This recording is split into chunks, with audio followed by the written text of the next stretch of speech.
Hey, Miss Joe. Hey, Miss Joe. Hi, Miss Joe. Hey, Miss Joe. What's up?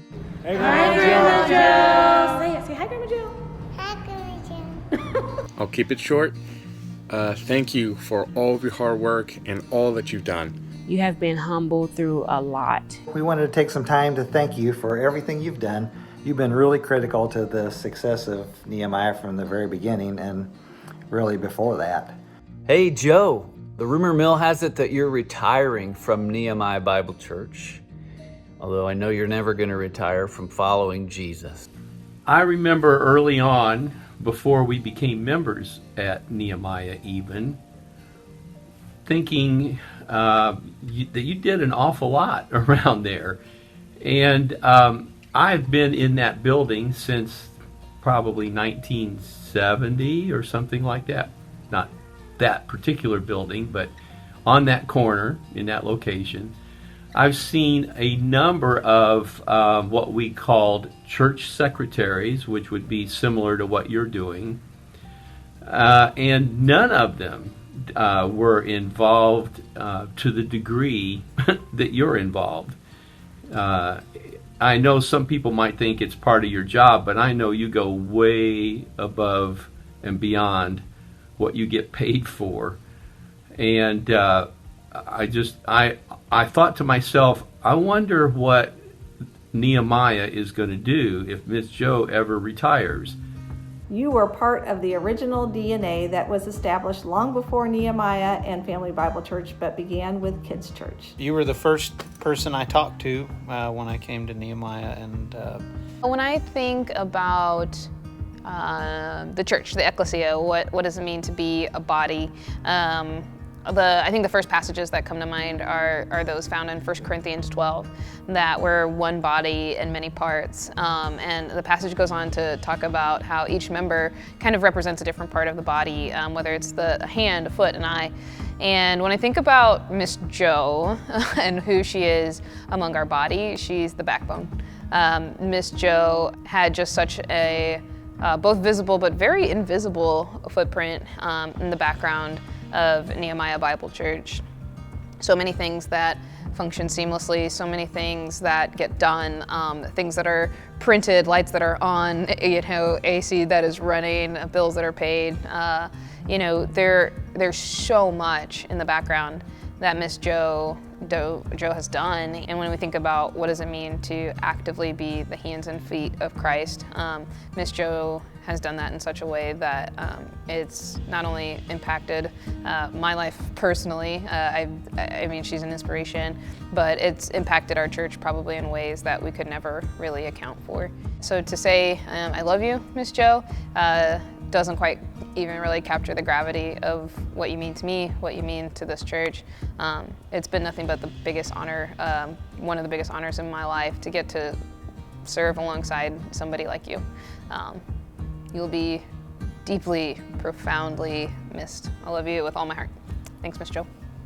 Gosh, I just think of everything that I have seen you do and everything that you have given to Nehemiah. All of the home visits for Kids Church, all of the tireless hours, organizing Kids Church, just being there for kids, making parents feel comfortable enough to come to Family Bible Study. You really are such an integral part of Nehemiah, and you will be totally missed. 12 years ago, I was asked to get involved in a program in Brookside area called Kids Church. And on a particular Saturday in the summer, I came down.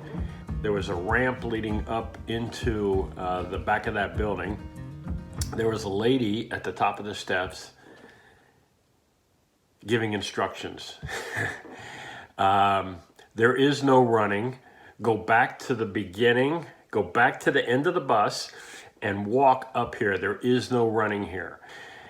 As I went inside the building and all the other buses came in and people grouped up and so on, I turned to one of the volunteers and said, "Hey, who is that lady over there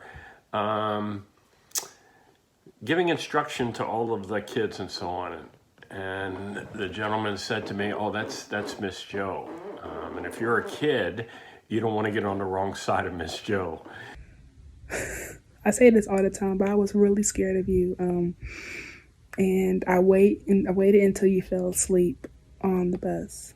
And I pulled out my my pen and journal, and I wrote a little letter of saying how much you scared me for some reason. And you woke up and I slid it to you, and you read it, and you just cracked up. And from that day on, we've been buddies. You've been a true role model and another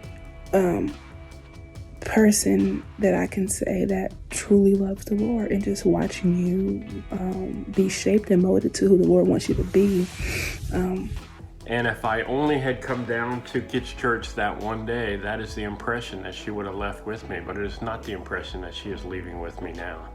Just your beautiful spirit and an open heart and ready smile. She has the biggest heart in the world and won't nobody ever fulfill that.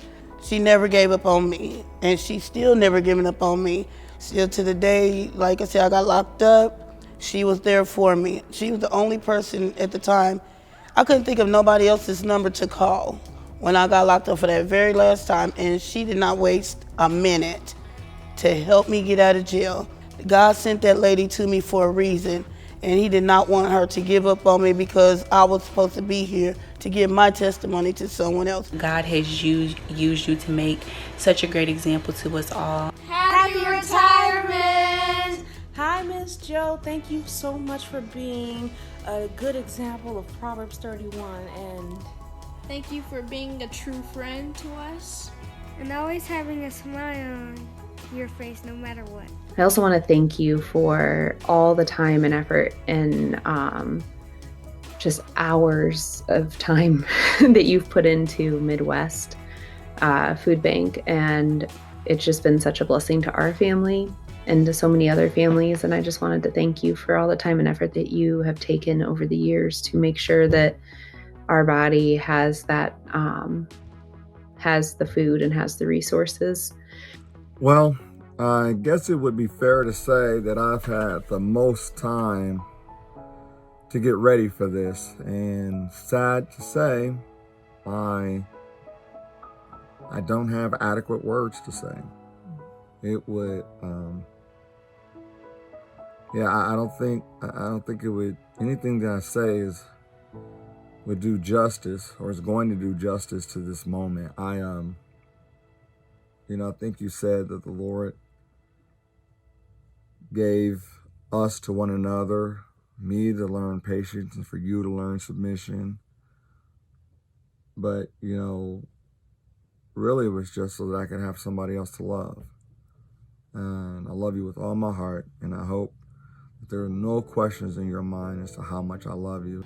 You have always been one to have kind wisdom and godly wisdom in all different types of situations.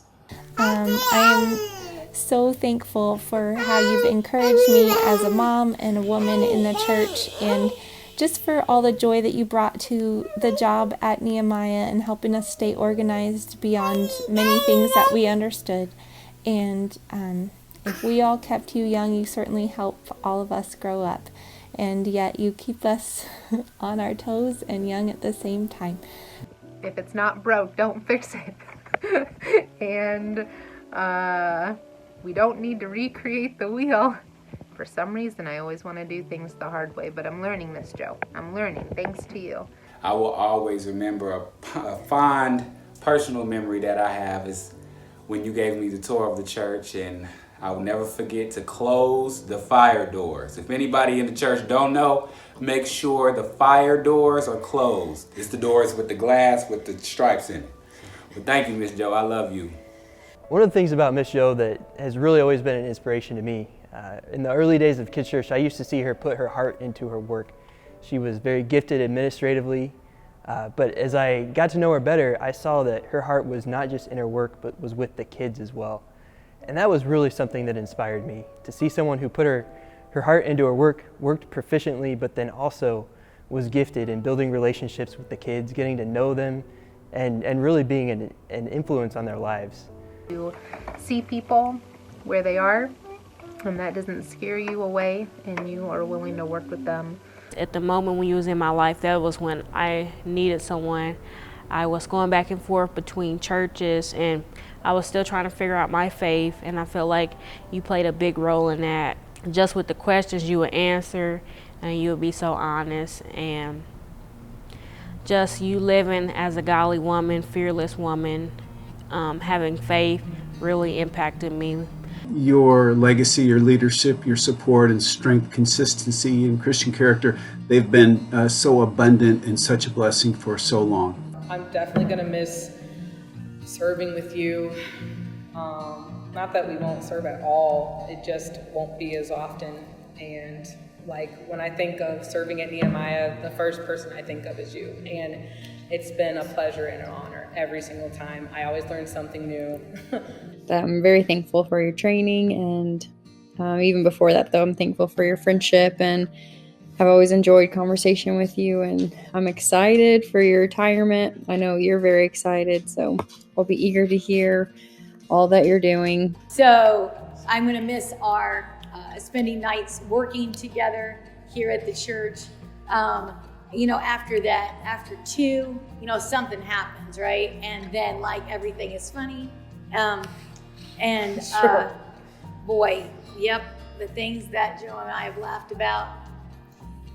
I will be praying that you have a long, fruitful, in the New Testament sense of fruit, and blessed retirement.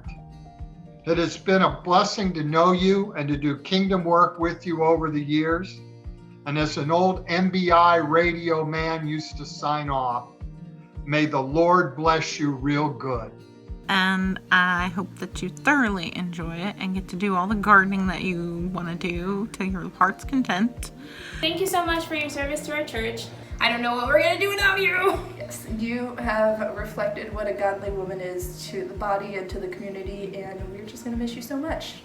So hopefully we'll see you around more so than not, because we love you, I love you, and we're going to miss you a lot. So everybody loves Miss Jo. We love you. Love you. Love you. Love you. Bye. Happy retirement.